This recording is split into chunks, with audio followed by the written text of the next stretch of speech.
Jeff Henry, aka Tech Mobile. Chris Bianchi. Yo, what's up? Fuck it, delegate.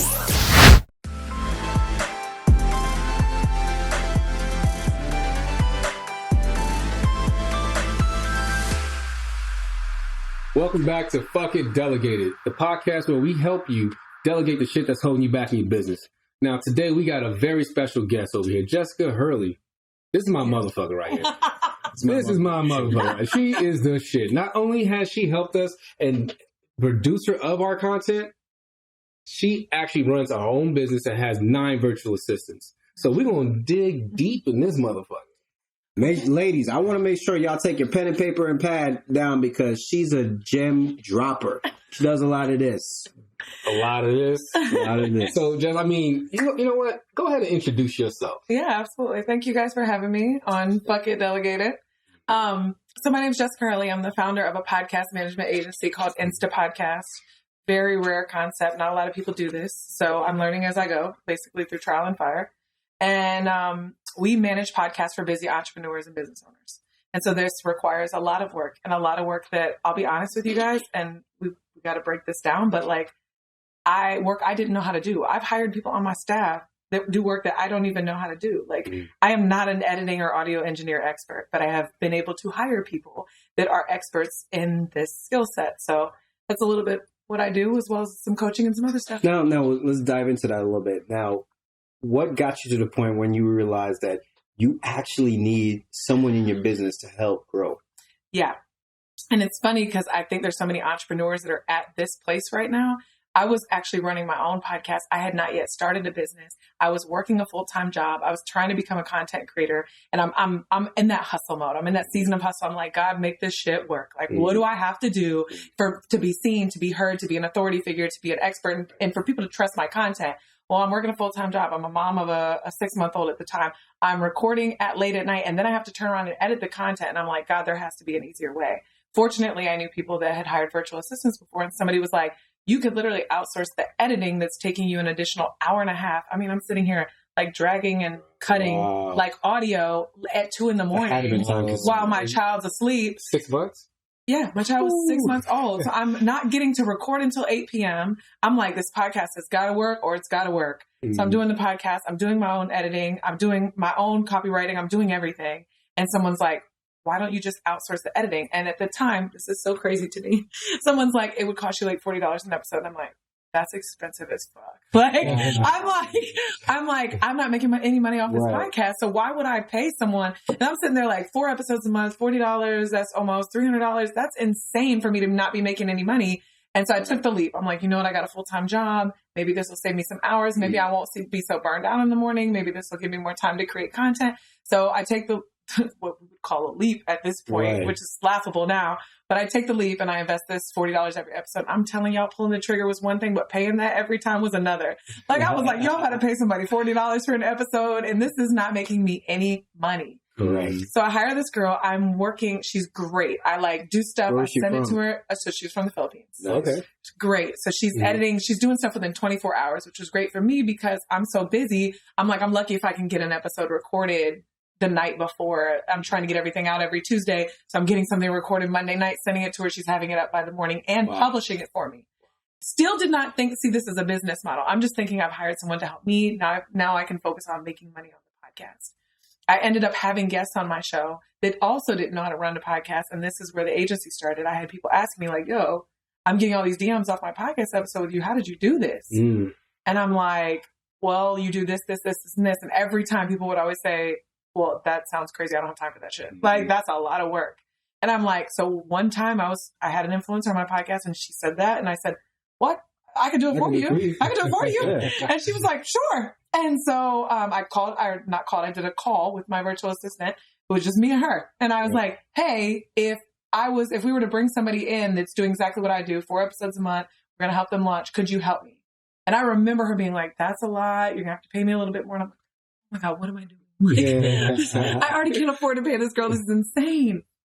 So we take this girl on, not even as a client. I just was like, hey, we'll help you launch. I'm just doing you a favor. Did it for her, launched the podcast. We created some extra graphics. We created some audiograms because I had already done all this research for myself. What is the audiogram for the folks that don't know so what that is? Good question. when you have a podcast, you obviously can't promote a podcast on social media because it's 30 to 45 minutes. Nobody's putting a 30 to 45 minute episode on social media. So you want to give people a teaser or a clip or a less than 1 minute audiogram clip with a nice photo that teases them that's that hitter that you're like, damn, I really need to listen to this episode. This is my pain point, or this is where I'm at.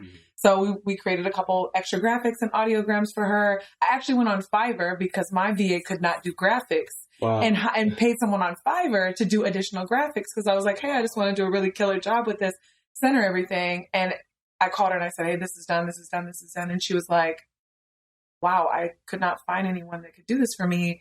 Send me an invoice. Wow. And in 2 days, she was in the top 40. That's crazy. 2 days. Yeah. That's fantastic. Yeah. So, you said a couple of things in there, and I want to dive in a little bit. So, your son, 6 months old, you're doing all this. And you're working full time. And you're working full time. So, how was it, juggling a job and a kid and trying to build a new business and hiring? How were you able to do that and stay sane at the same time? What was your hiring process? Oh my God.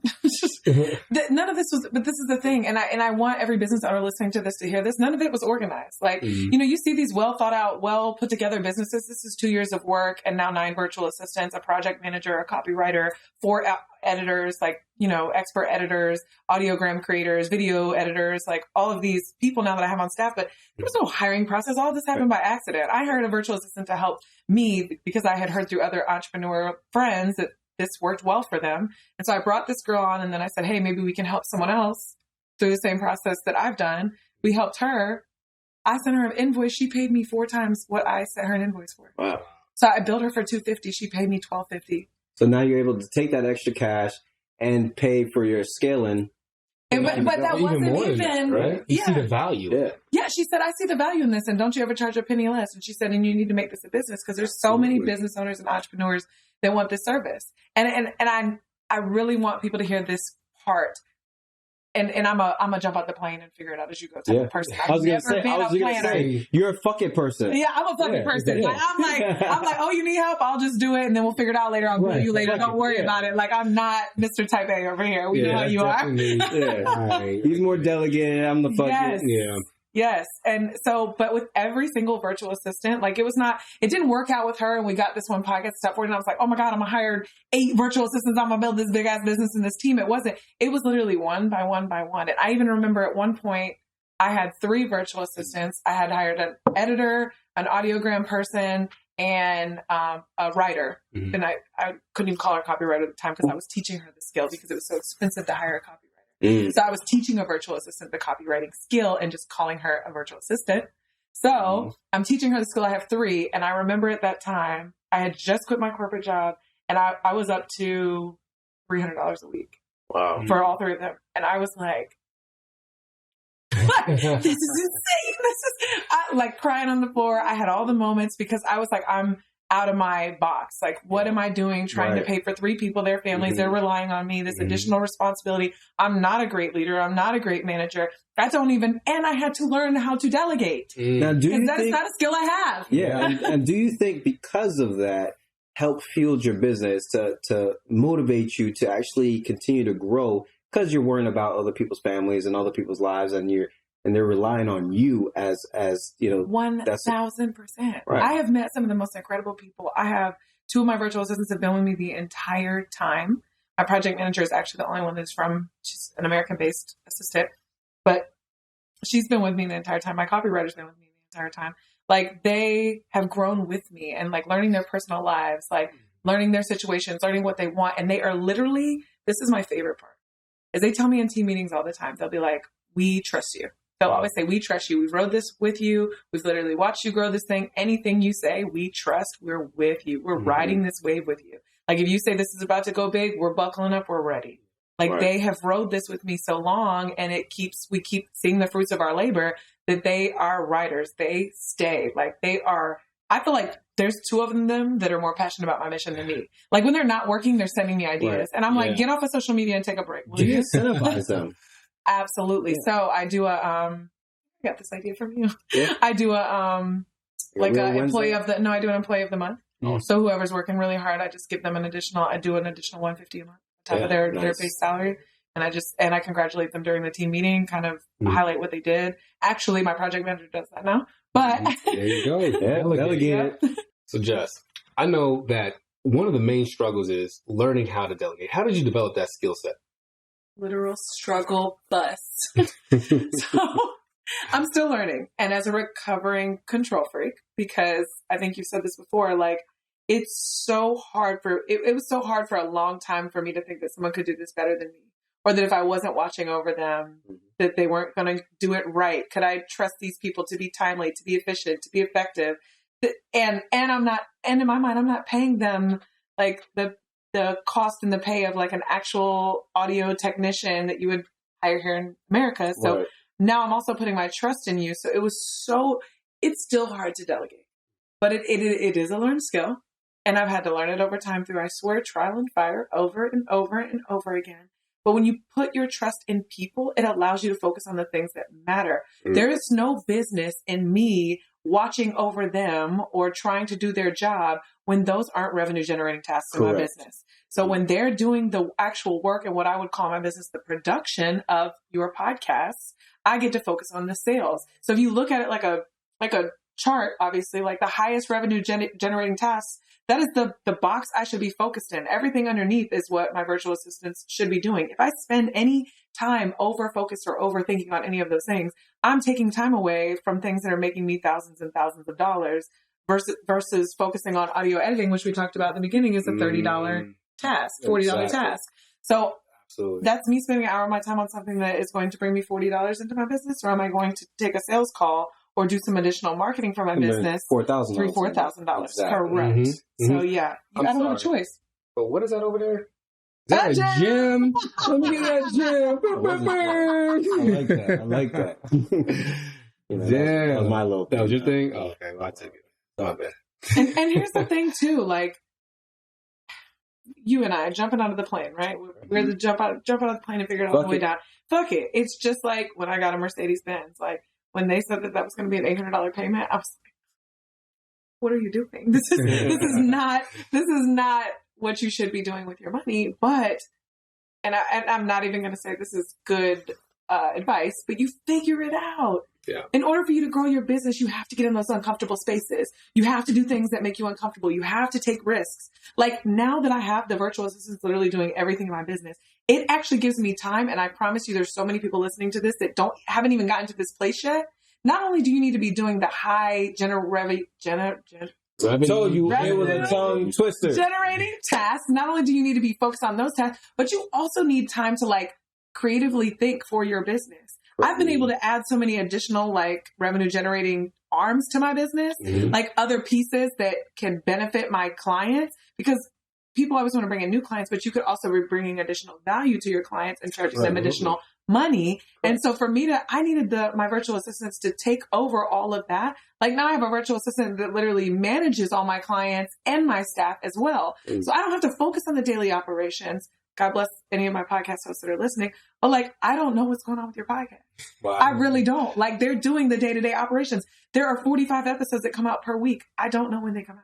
Wow. I have people that message me and they'll be like, hey, this came out late. And I'm like, oh, I got to contact my project manager. Right. Well, you're definitely going to know when this one comes out and you're in it. So yes. Well, I did want to ask a question. So, we talked about hiring virtual assistants. But we never really talk about firing virtual assistants. Woo, baby. So talk to us about, when you had to actually let someone go and why. Yeah. So as a recovering people pleaser, this is so hard, right? Because we also know as business owners and leaders, we not only have to take responsibility of the people that we hire, but we also have to reward them for doing well. And we also have to hold expectations true by letting people go, or there needs to be a consequence for every action. And as a recovering people pleaser, I swear to God, this is the hardest thing that I've ever had to do, right? So I implemented rewards for people and what they were doing right. But one of the things that you cannot combat with it sometimes is that people just get complacent and comfortable.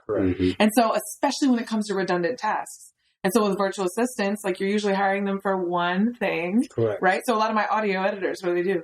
They edit audio all day long. They literally edit audio all day long, 13 episodes, 10 episodes a week, 15 episodes a week. And I've just had instances where people were great at the start and they got super comfortable. And I had I have a warning, then we have a sit down conversation. And then after that, I'm letting you go. That's it.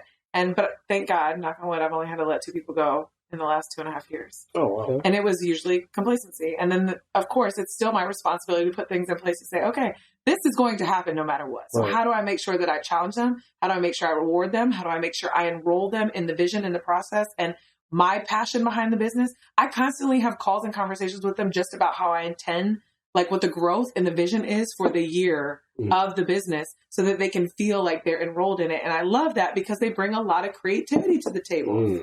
They send me ideas. We have a group chat on Instagram. They send me things that they like, oh, I remember what you said. And I wanted to tell you, I found a cheaper version of this. Like they do research, like enrolling them in the vision of the company. So they're embedded in every aspect of your business. They're embedded in every aspect. And this too, hardest lesson you'll ever learn is like, one of the biggest lessons I ever learned with virtual assistants is you cannot give one person the keys to the palace. Like you cannot give one person the keys to the palace. So if someone one of them is sick, if one of them, my project manager just took 2 weeks off because her grandmother has stage 4 cancer. So she took 2 weeks off. So it's like when that happens, there has to be processes in place. So I cross train all of them. They all know how to do each other's job. We are still a small business in my mind. So it's so important for all of them to know exactly how to do each other's job. So they're multi-skilled and multi-talented to me, which makes my business efficient and we don't skip a beat. Plus we're a very we're a very high turning business. Right. So like if we're rolling out 45 episodes a week, that doesn't slow down. We don't get a break. We don't get a Christmas vacation. We don't get a week off that people don't release podcasts. Like it's constant. So everyone has to be skilled. They have to be prepared to be the other person's backup. They have to be able to fill those roles. And because of those relationships and the culture, this is probably something you've encountered with virtual assistants that I love, is that when you have good relationships with them, they'll bring you good people. Correct. They'll bring you good people. We actually reward that. We actually incentivize them to bringing out good talent. So they get a gift card every single time someone gets placed into another company. And if they last for 30 days, they receive a gift card because that person, So wait, to reward what that. kind of gift card do you give them? Just Amazon. So you can go to Amazon. You can actually go in there, type in their email, and they'll get a virtual gift card that they can use. Gem. So absolutely. Gem. I mean, depending on where they're at, sometimes gift cards are absolutely great. Sometimes gift cards, can work against you because they don't have it like we have it as far as in America, right? Yep. So that 1 day shipping and stuff like that, and it might take a little bit to get to that. It doesn't really exist, but either way, that incentive that we're giving them, that extra $25, $50 because of a great referral, is absolutely key in like generating and continually bringing top talent for you. Now, Jess, I do have a question, right? So so now you have your different streams of revenue that you've been able to like establish because of the fact that you have these virtual assistants with you. Let's talk about one of these that you have going on right now in a couple of weeks, right? Your Innovative Income Summit. How has your virtual assistants helped you with that? But also, let's talk about that. Oh my God. So first of all, I felt like a big girl when I did this. So it's like, because now I'm finally in a place, and we've talked about this before. It's like, you can't be selfish enough to think that you won't need to take time off from your business, that you won't be sick, that you won't have situations arise. And like, for me to finally, like 2 weeks ago, have the call with my team, and I said, this is a separate team call, and got on the call and said, hey, I will be completely MIAO the week of July, starting the 25th through August 2nd. And guess what? After that, I'll probably take a vacation. So that whole week I'll be in preparation for my event to serve these 150 women. And then after that, I'll be doing this. And in the next 2 weeks, I'll probably be pulling 2 of you in to do additional tasks related to the event, unrelated to Insta Podcast. So you will be billed for those hours. You can bill me for those hours, but I will need you for additional projects. Everybody was fine with that. And literally they're messaging me like, Jess, how's Innovative Income Summit going? Do you need anything else? Do you need any blah, blah, blah. I'm free on Sunday if you need help. Like they're literally on it. And I wanted to bring up this point too, and it's unrelated, but like we have fun. Yeah. Nice. Like I have fun with my virtual assistants. Like we get on a call and I cannot name a call where we're not cracking up laughing. Like we have a mascot. One of my virtual assistants has a guinea pig and we call it our mascot. And she brings the guinea pig to all the calls. Like, and like we call it the podcast mascot. And she always brings the guinea pig and we like make jokes. One of them has a child. She brings a child on every call. We talk to her daughter. Like I have one male. It's funny. It's all females. We have one male. So we make fun of him all the time. Like you poor thing. You have to abide rules with all these women. And this is really great because we actually kind of discussed this, right? Is actually having virtual assistants, not just a part of your business, but becoming a part of your family. You're creating a culture. And when you create that culture as a family-related culture, because remember, especially in the Philippines and in Latin America, they're family-oriented. So when they feel like they're part of something great, they're going to work for you. They're going to grind for you. They're going to see your company develop and help you grow your business. Absolutely. It's such an important aspect. It's such an important aspect. And I love when I'm growing things and I'm pulling them in and I'm like, hey, are you ready to grow? And they're like, man, for you, I'm ready. And then I'll say, okay, so you've done this, this, and this great.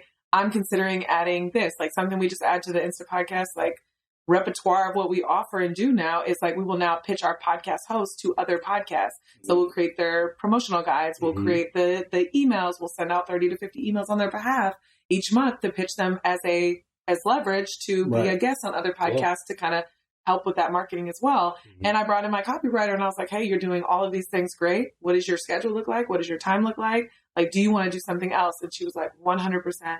Everything that I've seen you implement in this business, like it excites me. I want to be part of this. Like they want to be a part of everything and they want the opportunity to grow as well. Absolutely. They know I got their back. So Jess, tell me, what advice would you give to somebody that's on the fence with hiring a virtual assistant? Don't wait another minute. You're wasting your time overthinking it. Even if it's scary because it's a new expense and it's additional responsibility. You cannot be all the roles in your business. That's what I have been trying to do forever. You cannot, just like you can't budget your way to wealth, you cannot hustle your way to like a growing, scaling, like business. You cannot do everything. It's a whole ass mess. You'll find yourself up all night. You're trying to do things that you are not created to do. You're not operating in your zone of genius. Everyone always thinks because they're good at something that they should be doing it. No, there's a lot of things you're fucking good at. There's a few things that you're excellent at. You need to hire the people that are good at things so that you can only operate and do the things that you're excellent at. And it's literally a waste of time to even overthink it, because people are always going to be on the fence because of the investment and the additional responsibility. But the investment is short term. The investment that is scaring you to pay someone outside of what you are used to paying someone, or money or revenue in your business that you're not used to extending, is short term. You are going to double, triple your revenue by focusing on your zone of excellence. So it is literally a waste of time to overthink that. You have to do it. You absolutely have to. And every time I get one and I master it, and then I find myself with additional time to do something else, I'm like, okay, let me bring someone else in to take over this task so I can really focus on the things that are making me thousands of dollars. I have no business doing anything else. Oh, fuck it. Delegate it. You know? So go ahead. Well, in closing, right, Jess, obviously you're our friend. You're our podcast producer. To me, superwoman, right? But if people want to know more about you, they want to get in touch with you, let them know. Absolutely. So you guys can follow me on Instagram where I hang out the most at Jessica Hurley _. Or if you're interested in producing your own podcast or sharing your story or putting your voice out there, you can check us out at instapodcast.com. Thanks guys for having me. Awesome. Thank you. Thank you. Fuck it. Delegate it. Let's fucking go. Heard them lanes was talking now and we don't pay that no mind. Didn't need to watch them, know that I'll be here in no time. Put a candle